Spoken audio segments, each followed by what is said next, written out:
The phone rang at 6:47 in the morning, and I knew before I answered it that something had broken. I'm Claire, and I'm 34 years old, and I have learned, slowly, at some cost, to trust that particular knowledge. The kind that arrives before language does, in the body rather than the mind. I was standing in our kitchen in worn canvas boots and a flannel shirt that used to be James's, watching the early light come across the east field in long gold strips. And when I saw Sandra's name on the screen, I set down my coffee and held the phone for 3 full seconds before I picked up. My sister and I had not spoken in 8 months. Claire. Her voice had the specific texture of someone who has rehearsed an opening and then abandoned it at the last second. I need to talk to you about something serious. Outside, James was already in the far field. I could see the shape of him against the tree line, moving steadily in the way he always moved, unhurried and purposeful. Our daughter Emma, 6 years old and constitutionally incapable of sleeping past 5:30, was building something architectural with wooden blocks on the living room floor. Oliver, 4, was still asleep. The house smelled like coffee and the particular clean soil smell that drifted in from the greenhouse when we left the back door open, which we almost always did. This was my life. This exact life, at this exact hour, in this exact house. I had chosen it with my full attention 7 years ago, and I had never once wished I hadn't. Tell me, I said. What Sandra told me that morning would take weeks to fully understand. But the short version, the version she delivered in the careful, edited way of someone managing information rather than sharing it, was this: Marcus had made some investments that hadn't worked out. The family was in a difficult position. They needed Claire to help. The land, she said. Just the east parcel. James would barely notice. I looked out at the east field where my husband was moving through the morning light, and something tightened in my chest that I didn't have a name for yet. I'll think about it, I said.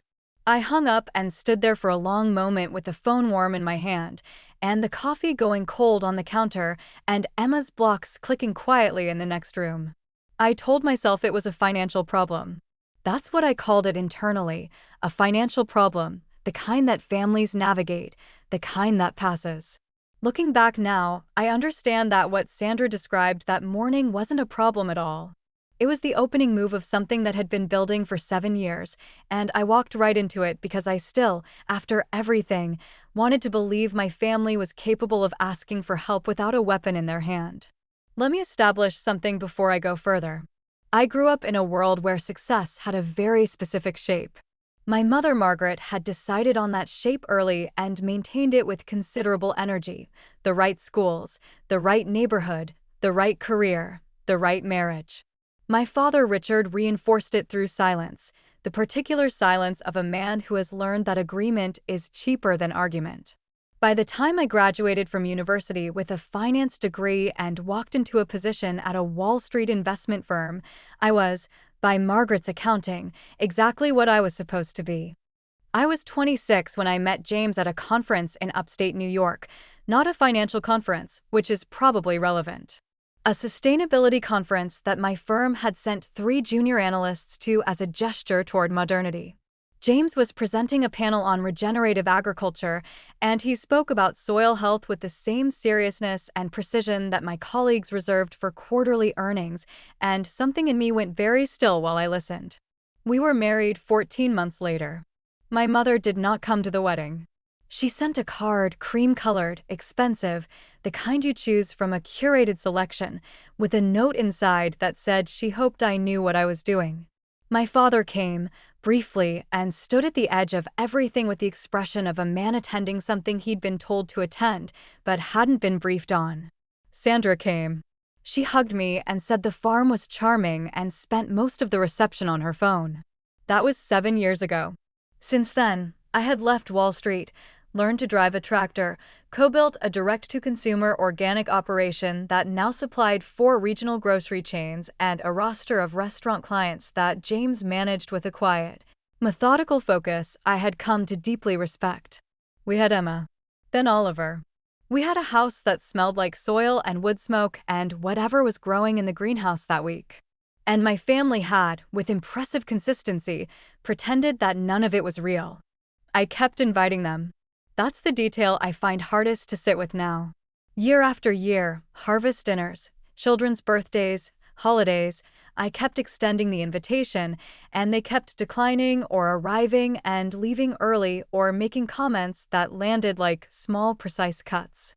And I kept telling myself that families were complicated, that they'd come around, that my mother's disapproval was really just worry expressed sideways.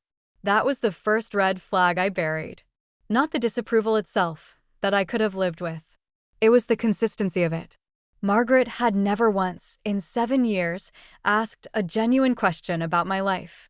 Not about the farm, not about the business, not about my children beyond the performative grandmother gestures at Christmas. She had maintained, with remarkable discipline, a complete lack of curiosity about the world I had chosen. And I had interpreted that as her way of processing, rather than what it actually was, a verdict she had delivered at the beginning and never reconsidered. Outside, James had turned and was walking back toward the house. I watched him come, unhurried, familiar, completely himself, and felt the specific gratitude of someone who has chosen well and knows it. Then I looked down at the phone in my hand and started to think about the east parcel. The east parcel was 40 acres of the most productive land on the property. James had spent 3 years rehabilitating that soil, cover crops, composting, a careful rotation schedule he developed partly through research and partly through the kind of patient observation that I had come to understand was its own form of intelligence.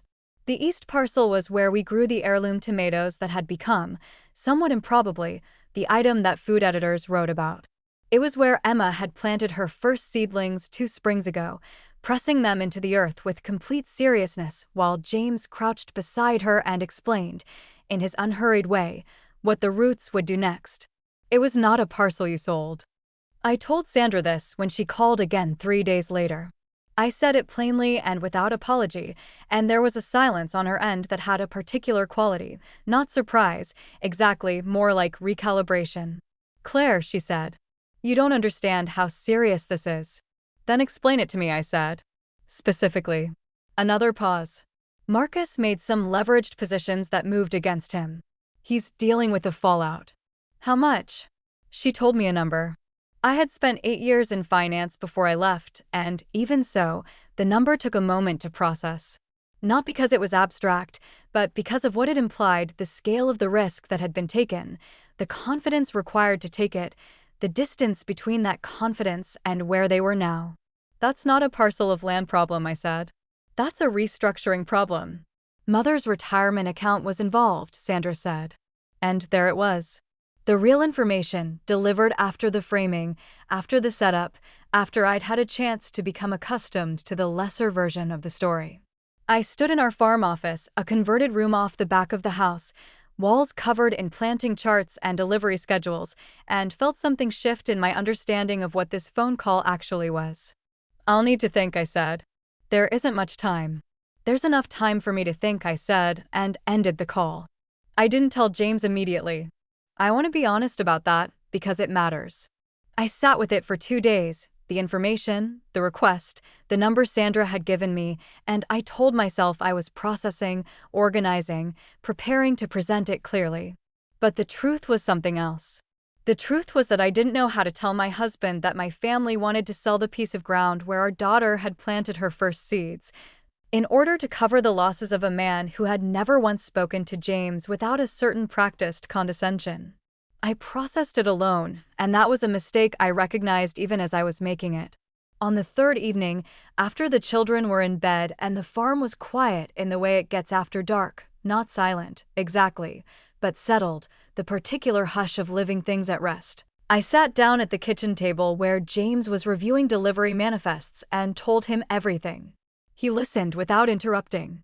He had a quality of listening that I had noticed the first time we spoke, at that conference 8 years ago, full attention, no performance of attention, just the real thing. When I finished, he was quiet for a moment, looking at the table. "How much of her retirement is gone?" he said. Sandra didn't give me a precise figure. He nodded slowly. "And they want the east parcel." "That's what she said." He looked up at me then, and his expression was something I hadn't expected, not anger, which I'd been braced for, and not the careful neutrality he sometimes used when the subject of my family came up. Something more considered than either. Something that looked, if I had to name it, like someone doing math. Let me look into a few things, he said. I asked what things. He said he wasn't sure yet. He went back to the manifests. I should have asked more questions. I knew, watching him that night, that James had something specific in his mind, a thread he was pulling, a number that didn't add up. I had spent years learning to read him, and I knew that expression. But I told myself he would tell me when he was ready, and I let it go. The habit of not pressing, of giving space, which had always served us well, it served us less well that night. The next day, Grandma Rose called. She was James's grandmother, 81, still sharp, living in a small house 40 minutes north with a garden she managed with the same systematic attention James brought to the farm. She called most Sundays, but this was a Thursday, and when I answered she said, without preamble, I heard your family is having trouble. I hadn't told her. James hadn't told her. He'd been with me since our conversation the previous night, which meant the information had traveled through a channel I didn't know about. Where did you hear that? I said. Margaret called me, she said. I sat down. Margaret, my mother, had called James's grandmother. They had met exactly twice, at our wedding and at Emma's first birthday, and both meetings had been characterized by Margaret's particular brand of polite performance that didn't quite conceal her assessment of the company she was in. The idea of her calling Grandma Rose felt so structurally wrong that I needed a moment to process it. What did she say? I asked. She was very gracious, Rose said, with a dryness that told me exactly what she thought of that graciousness. She said she hoped the families could come together to solve a difficult situation. She mentioned the land. She mentioned it to you. She mentioned it to me. I looked out the window at the east field. The tomatoes were at the midpoint of their season. I could see the color even from here, the particular deep red of the brandywines against the green. Rose, I said, did she ask you to talk to James? A pause that was itself an answer. She suggested, Rose said carefully, that a grandmother's perspective might carry weight. Looking back at that moment now, I understand what it was, the second move in a sequence that had been planned. Sandra's call was the opening. Rose was the flanking approach, reach the person who loves James most, apply gentle pressure from the side he least expected. It was, I realized later with a cold clarity, exactly how I would have structured it if I'd been working a deal. The logic was financial. The emotional packaging was family. I had missed the first red flag, the consistency of Margaret's disengagement over 7 years. I almost missed this one too. I almost told myself it was just a mother reaching out, making connections, trying. It wasn't. Diana called me on a Tuesday. We had worked together for 3 years at the firm before I left. She'd stayed, moved into compliance, and we had maintained the specific kind of friendship that survives career divergence. Sporadic, genuine, rooted in something real enough to pick up without ceremony. She called occasionally, usually with news from the world I'd left, and I always enjoyed hearing it from a safe distance. But this call was different in tone from the first sentence. I need to ask you something, she said. And I want you to tell me if it's none of my business. Ask, I said. Is your brother-in-law Marcus connected to a company called Farrington Agricultural Systems? I went still. Farrington Agricultural Systems was James. Not the farm itself, that was a separate entity, but a holding company James had built quietly over the past 4 years around a suite of precision agriculture technologies he developed, initially for our own operation and then, as they proved out, for licensing.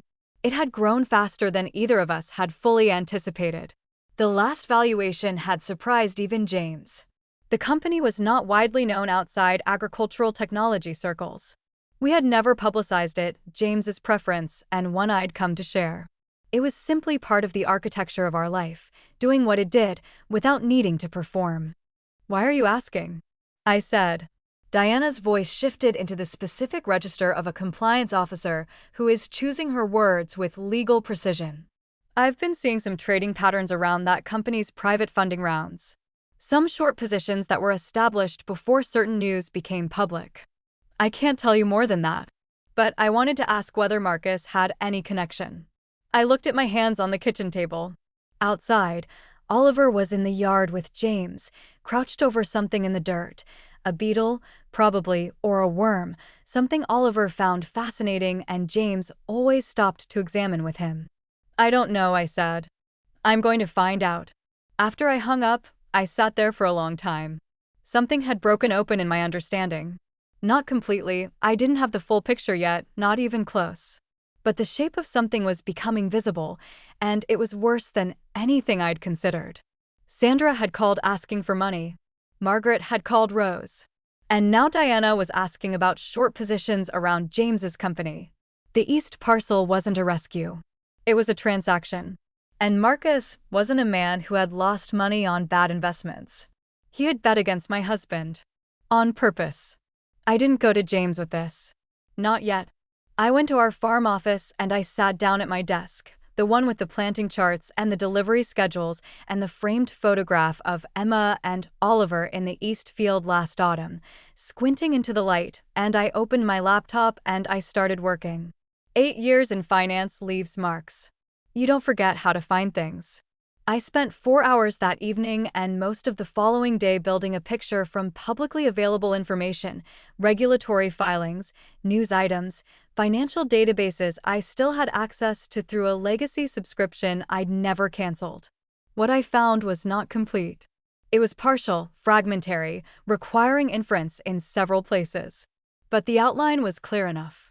Marcus had been managing a small hedge fund, not the major firm I'd been told he worked at, but a side operation, less regulated, operating in the space between legitimate arbitrage and something darker. 18 months ago, the fund had taken significant short positions against several agricultural technology companies. One of them was a publicly traded peer of James's private company. The thesis, as best I could reconstruct it, was that the agricultural technology sector was overvalued and due for a correction. It hadn't corrected. It had continued to grow. Marcus had lost. Badly. But that wasn't the part that made my hands go cold. The part that made my hands go cold was a profile piece in a trade publication from 14 months ago, a profile of Farrington Agricultural Systems and its founder, brief but specific, with enough detail to tell anyone paying attention that the company was performing well. The publication date was 3 weeks before Marcus's short positions were established. He had known about James's success. He had read about it. And he had bet against the sector anyway, or possibly, I thought, against something more specific. Against James personally, as a data point in a thesis that also happened to, if successful, prove what Marcus and my family had always believed, that my husband was a farmer, not a businessman, and that I had wasted myself on a man who would eventually fail. That was the moment I understood something I should have understood years earlier, that what my family called concern for my future was never really about my future. It was about their story. Their story required me to have made a mistake. And when the mistake failed to materialize, they had, some of them at least, taken steps to manufacture it. Diana sent me a document 2 days later. She sent it to a personal email address, not my farm business account, and the message attached to it said only, "This is the most I can do. Be careful." The document was an internal communication. How she obtained it, I didn't ask and she didn't tell. It was a message between Marcus and a colleague, dated 11 months ago, discussing the short position and its anticipated outcomes. The language was financial, clinical, precise. But near the end was a sentence that wasn't any of those things. It said, "If this plays out the way I expect, it'll be interesting to watch Claire explain to her farmer husband why his little tech project isn't worth what he thinks it is." I read it 3 times. Then I printed it and put it in a folder in the locked drawer of my desk, under the planting charts, where James's tractor keys lived and a copy of our farm deed. Then I went and found James in the greenhouse and watched him work for a few minutes before he noticed me and turned around. "You found something," he said. It wasn't a question. "Yes," I said. "And you already knew some of it." He set down his tools and looked at me with that full attention expression. "I knew something was wrong with the numbers," he said. "The timing of their request. Margaret calling Rose. It didn't add up as a simple loss." "He shorted the sector," I said. "I think he specifically targeted you." James was quiet for a moment.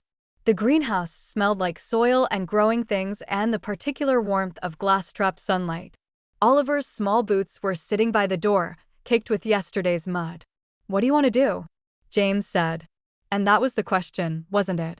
Not what should we do, or what's the right thing, or what do they deserve? What do you want to do?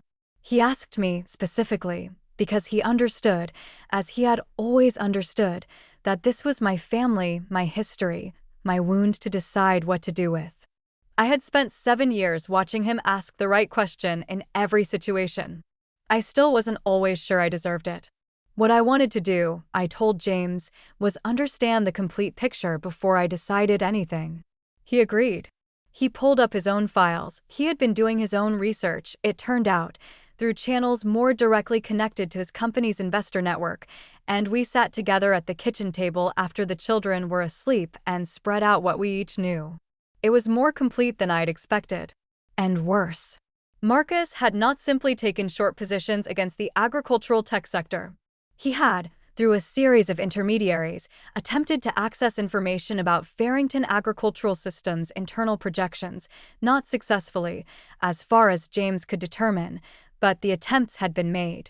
James had been flagged by his own security consultant 3 months ago and had begun quietly investigating without telling me, partly because he hadn't wanted to alarm me and partly because he hadn't been certain yet. "You should have told me," I said. "Yes," he said. "I know." We sat with that for a moment. The kitchen was quiet, the way it gets late at night, the farm settling around us, the particular stillness that I had come to love in a way I couldn't have predicted when I was 26 and commuting to Lower Manhattan in the dark. "There's more," James said. He showed me the financial reconstruction his investor consultant had put together. Marcus had lost, in total, somewhere between $2 and $3 million across the positions. The number Sandra had given me, the number I'd been told was the family's total exposure, was significantly smaller than the actual figure. I'd been given an edited version of the crisis. The version designed to produce sympathy without triggering scrutiny. And Margaret's retirement account. I'd been told it was involved. What I hadn't been told was the sequence. Marcus had accessed it after his initial losses, using a power of attorney she granted him 3 years ago for estate planning purposes. He had invested it, lost most of it, and then, and this was the part one sat with longest, had not told her. Margaret did not know the full extent of what had happened to her own money. That was a strange piece of information to hold. I had spent years understanding Margaret as the architect of my family's hostility toward my marriage, toward James, toward the life I'd built. And she was. She had maintained that hostility with consistency and intent. But she was also, in this specific situation, a victim of the same man she'd been enabling.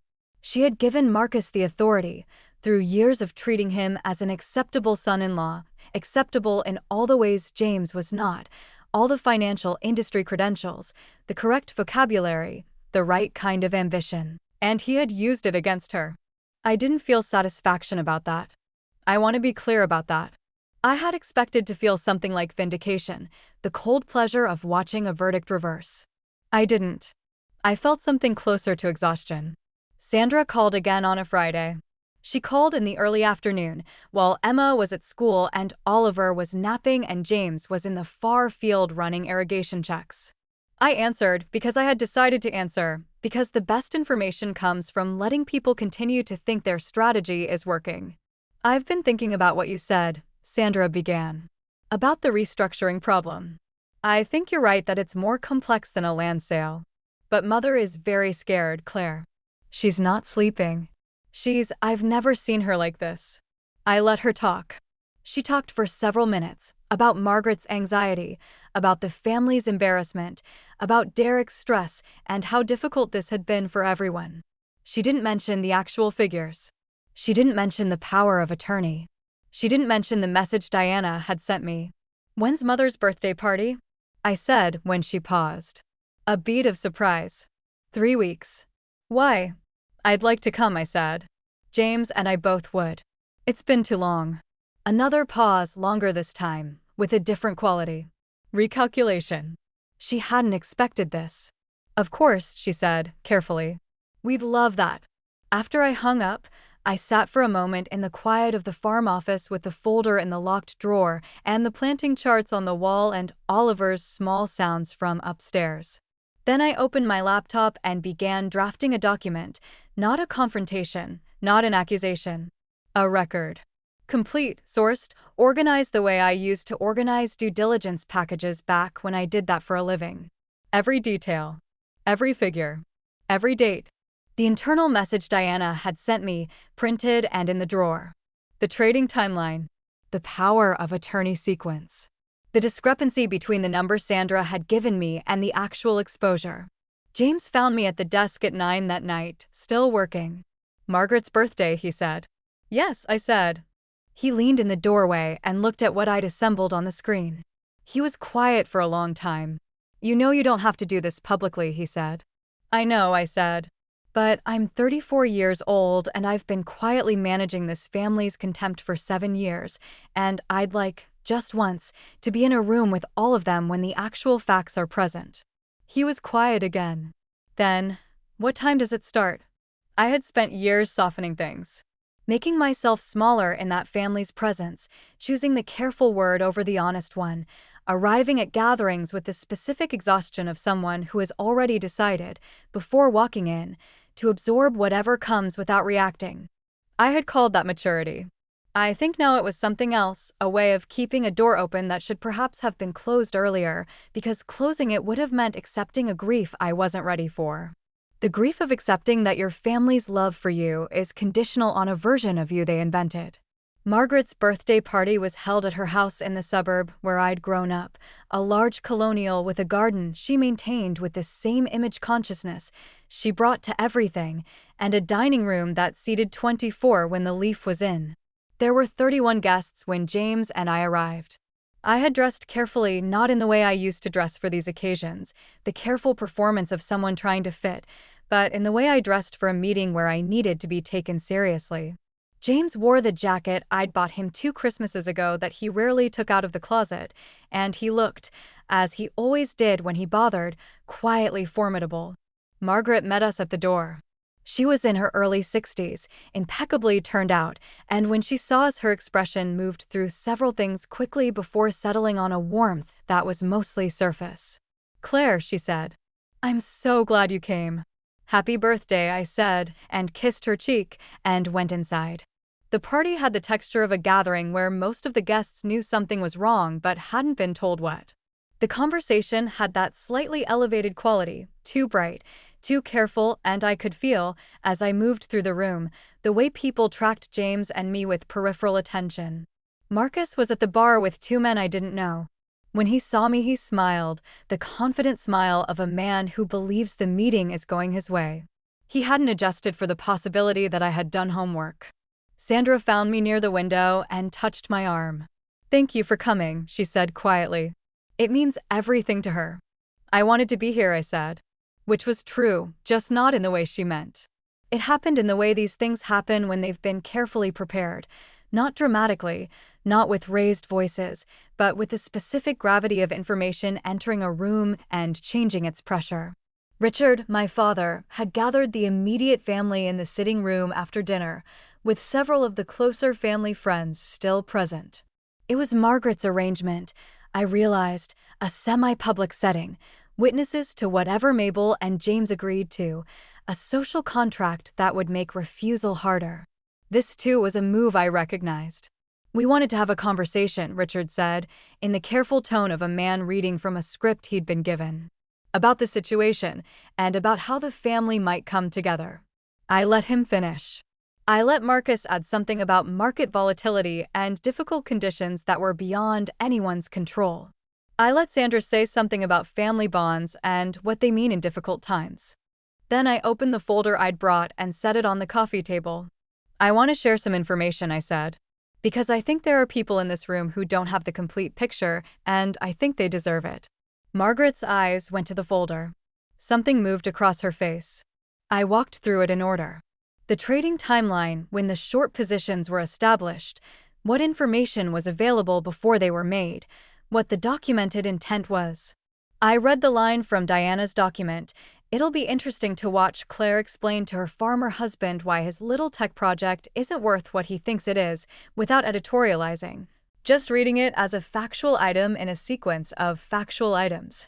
I showed the discrepancy between the figure Sandra had given me and the actual exposure. I showed the power of attorney sequence, when it had been granted, when it had been used, what it had been used for. I did not look at Marcus while I was speaking. I looked at my mother. The room was very quiet. Margaret was looking at the documents with an expression I had never seen on her face before. Not anger. Not the controlled displeasure I knew well. Something more fundamental than that, the specific look of someone whose internal accounting has just been forced to update against its will. "Is this accurate?" she said. Not to me. To Marcus. Marcus had the particular stillness of someone who is calculating rapidly and finding no good options. He began. "Is this accurate?" she said again. Sandra put her hand over her mouth. Marcus stood up. His face had gone a color I associated with men who have just realized that the room they're in is not the room they thought they were in. He said something about context and complexity and the way these things worked, and his voice had lost the confident register it usually carried, and after about 30 seconds, he simply walked out of the room. The front door closed a moment later. In the silence that followed, one of the family friends, a woman I'd known since childhood, who had been sitting near the window with a wine glass she was no longer drinking from, said quietly, "Well, James had been sitting beside me throughout." He hadn't spoken. When the silence after Marcus left had settled into something more permanent, he leaned forward and addressed my mother directly. "Margaret," he said, "I'd like to propose something." She looked at him, really looked at him, possibly for the first time in 7 years. The evaluative armor she usually wore around him had cracked somewhere in the last 10 minutes, and what was underneath it looked older and smaller and more human. "We're not going to sell the land," he said. "That was never going to happen. But I understand that your retirement exposure is real, and I understand that some of that was outside your knowledge." He paused. "I'm willing to provide a bridge loan structured with a formal agreement on terms that are fair to both sides. It won't make you whole, but it will give you time." Margaret looked at him for a long time. "Why would you do that?" she said. "Because Claire loves you," James said. "Even now. And that means something to me." I had thought, going into that room, that what I wanted was clarity. The facts on the table, the real story visible, no more management and softening and strategic presentation. I had thought that was enough. I hadn't expected that what would break something open in me, finally, was watching my husband offer grace to a woman who had spent 7 years treating him as insufficient. Not because she deserved it. Because I did. The weeks that followed were not simple. Marcus left, Sandra's marriage, the family gathering, eventually the city. There were legal proceedings related to the trading activity that I was not centrally involved in but followed from a distance. Diana kept me periodically informed with the careful brevity of someone maintaining appropriate professional distance. The outcomes were not dramatic fines, a permanent bar from managing funds, the particular quiet devastation of a reputation that dissolves rather than collapses. Sandra and I spoke several times. The conversations were careful, not warm, two people navigating the aftermath of something that had changed the geography between them. She had not known the full extent of what Marcus had done. I believed her, though I also understood that not knowing had involved some deliberate management of what she allowed herself to see. We found a way to talk that acknowledged both things without resolving them. Margaret accepted James's loan offer. The agreement was drawn up by a lawyer, formal, specific, legally sound. She signed it at her kitchen table on a Tuesday morning, James and I on one side, her attorney on the other, and when it was done she made tea and we sat in her kitchen for an hour. She asked James questions about the farm, real questions, specific ones, the kind that require actual curiosity rather than the performance of it. It was not reconciliation. I want to be clear about that. It was something smaller and more honest than reconciliation, the beginning of a different kind of relationship, one that had dropped the pretense we'd both been maintaining and was starting from closer to the truth. I drove home in the late afternoon with the windows down and the fields going gold in the October light, and I thought about what it cost to hold a story about someone for 7 years. The energy of it. The maintenance. My mother had spent 7 years maintaining a story in which my marriage was a mistake and my husband was insufficient, and I had wasted my potential on soil and seasons and a life she hadn't chosen for me. And I had spent 7 years maintaining a story in which she would eventually see it differently. We had both been wrong. Emma asked me that evening why I seemed quiet. She was 6 and she noticed things. She had James's quality of attention, which she'd apparently inherited along with his patience and his dark eyes. We were at the kitchen table, Oliver already in bed, James outside finishing something in the greenhouse. "I had a hard day," I said. "What kind of hard?" she said. I looked at my daughter across the table, flour on her sleeve from the biscuits we'd made before dinner, completely serious, waiting for an honest answer. "The kind where you understand something that takes a long time to understand," I said. "But then you do, and it's okay." She considered this. "Like when I learned how seeds work?" "A little like that," I said. She went back to her drawing, satisfied. Outside, the light was going out of the sky in stages, the long, gradual dimming of an October evening, the farm going quiet around its edges. James came in through the back door and washed his hands at the sink and looked at me over his shoulder with the simple, readable expression of a man who wants to know how I am. "Okay," I said, before he could ask. He dried his hands and sat down across from me where Emma had been. "Your mother called," he said. "She wanted me to tell you she thought you were very brave today." I looked at the table for a moment. "That's a start," I said. "I am 34 years old, and I have a life I built from a choice that everyone in my family thought was a mistake. The east parcel is still ours. The tomatoes came in heavy this year, the brandywines especially, the ones Emma helped plant. James has been approached about a licensing expansion that would take Farrington Agricultural Systems into 2 new markets, and he's been thinking about it with his usual unhurried deliberation, turning it over, not rushing. We had Grandma Rose for dinner last Sunday. She sat at the kitchen table and let Oliver show her every single one of his toy tractors, and she looked at each one with complete attention, and she told him the name of every real tractor each one was modeled after. And he was so delighted he could barely contain himself. I watched that and felt something I don't always have a name for. Not happiness, exactly, though it included that. Something more like recognition of what was actually valuable, seen clearly, without the distortion of other people's expectations. My family taught me, over 7 years, what approval from the wrong people costs. You pay for it in increments, in small silences, in softened truths, in invitations extended past the point where they were wise. And the irony is that the approval never actually arrives. You pay the full price and receive nothing because the approval was always contingent on becoming someone you weren't going to become. I stopped paying that price somewhere in a sitting room in my mother's house, with a folder of documents on a coffee table and my husband's hand steady beside mine. What I have instead is this: October light on 40 acres of rehabilitated soil, 2 children who know the names of things that grow, a husband who asked me what I wanted before deciding anything, and a grandmother who can identify every toy tractor by its model year. It's enough. It's more than enough. It's everything. What this story ultimately reveals is not about a family that failed. It's about the particular psychology of conditional love and what it requires of the people on the receiving end. Margaret's contempt for Claire's marriage was never purely about James. It was about what James represented, evidence that Claire's values had diverged from the system Margaret had built her identity around. The threat wasn't a farmer. The threat was a daughter who had found happiness outside the taxonomy of success Margaret had spent decades curating, and who seemed, stubbornly, to keep being happy. That happiness was a kind of refutation, quiet, persistent, impossible to argue with directly, and Margaret's response was to refuse to acknowledge it. If you don't acknowledge the thing, it doesn't become proof of anything. This is the self-deception that runs through the story like a structural fault line. Not one person's self-deception, but several layered together. Margaret deceiving herself about what she valued.